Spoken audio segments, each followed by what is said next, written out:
Welcome to Friends of the Word. This is Father Louis Skirty with my guest today at St. Pius Church in Montville, New Jersey, Father Mark Olenowski. Welcome, Mark. Pleasure to be with you, Father Lou. Thank you for having us here in this beautiful church. The church is beautiful, but this beautiful backdrop of banners of the Last Supper. Where was it made? Probably Belgium. Yes. It was Belgium, right? Yes. Beautiful. Slavonic. I shouldn't touch it, though. We're here with Father Mark. Has a great sense of humor. That's not why he's here. He's not going to tell jokes because his jokes are really bad. We just had lunch, and he confirmed that for me. I want to interview a pastor locally from our own diocese, and give me some aspects of your ministry here at a suburban parish in northern New Jersey. Okay, well, to begin with, we have a diversity of cultures, lots of Italians and Irish. We have a Hindu population, and also just a smorgasbord of different cultures who are prayerful. And I think the demographics share that we have some older people, younger people. We have a school that is here that we operate ourselves independently. Only because you got my interest. You have Hindus part of the parish or in the geographic area? No, they come to celebrate and pray with us. Wow. Yes. So they're not practicing Hindus. They're Hindus, Indians who are Christian now. Correct. Great. Wow. So it is quite a diverse parish. Mm-hmm. And I've celebrated here a few times and at Christmas Eve several times. Right, and right, it's right. always a great experience. Yeah. Okay, let's talk about the school. How many kids and We have approximately 180, and it's a sacrifice to send your child to Catholic school because there's always seems to be an escalation of tuition, many sacrifices with the cost of colleges. They seem to be skyrocketing and consistently going up 10% Right. per year, and so people are very careful. It's hard for working class people to make that sacrifice Right. when they are still paying mortgages, and New Jersey has high taxes. please? Yes. And but we have people who are dedicated and striving hard to bring about the Catholic vision for education of their child, as well as the morality component. They want their children to be in a safe environment and learn the beauty of our faith at deep levels. Yeah, I'm a product of Catholic education all my way through, and I really appreciate it. I know economically it's a challenge now, but I really appreciate it. How big is your religious education program, therefore? Well, we have 1,000 students that are involved with religious ed, and we have a good attendance during the weekends, and it seems to be thriving. And we're fortunate to have volunteers who are willing to be certified by the diocese That's and great. to share their vision with the children in ways that are very informal and from the heart. Right. So you said certified by the diocese, certified in religious education? Right, being or- a catechetical teacher. Well, that's great. That's good. Is that a new process? Yeah, probably about 4 or 5 years old, Good, whatever. good.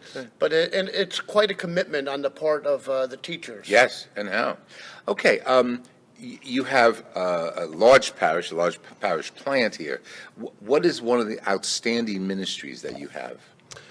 Well, And we'll talk about others too, but what's the most outstanding, you think? yeah, well, probably our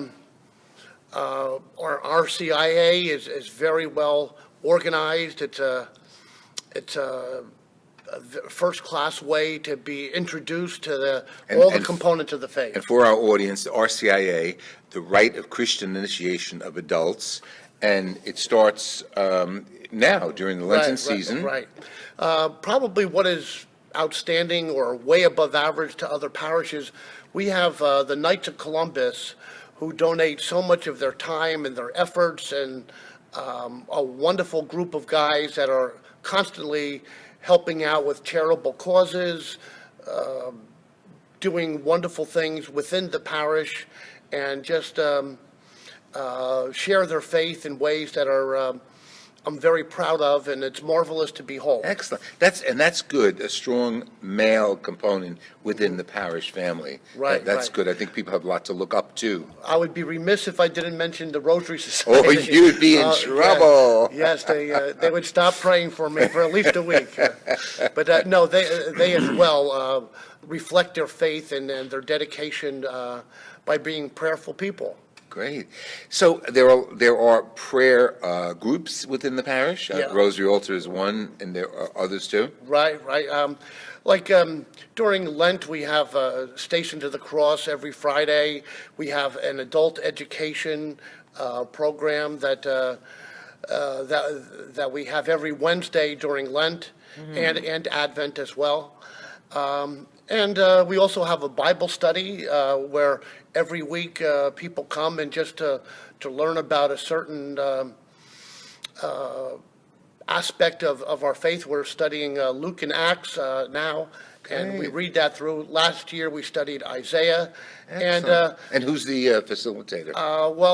I am for that, but the people themselves, we teach each other. You know, Great. there's many loopholes. I don't pretend to be a strict scripture scholar, so I learn just as much as I share. That's beautiful. As far as the organization of the parish, there's yourself as pastor. Who else is on staff? Well, we have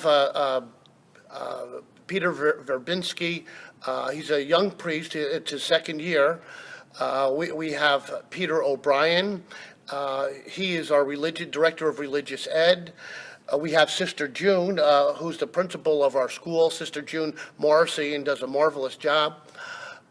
We have Kurt Kowalski. He's involved with our youth ministry and works very hard at having retreats for various levels of high school students. Right. And it just runs very smoothly because everybody does their job, and there's a lot of interaction and communication between the leaders. That's great. And of course, the highlight of the week is Sunday Mass. How many masses do you celebrate? Are celebrated here? Yeah, we have 5 altogether, 1 on Saturday and then 4 on Sunday. That's great. Well attended? Yes, for the most part, unless the weather is. Please, the weather. But no, people come.